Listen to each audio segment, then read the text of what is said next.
It's new in 2010. It has a FANUC OIMD control.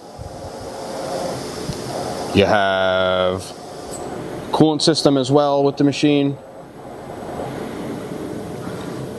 Jogging the axes, that's your X and Y. Table size is 23.6 by 15.8.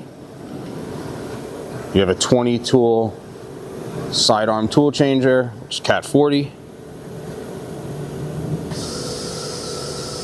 We're running the spindle. That's 500 RPM.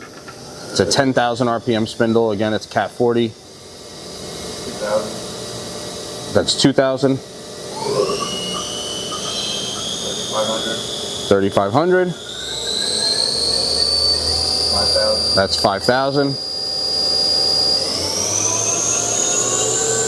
75. And that's 7,500 again. Max RPM is 10,000, Cat 40.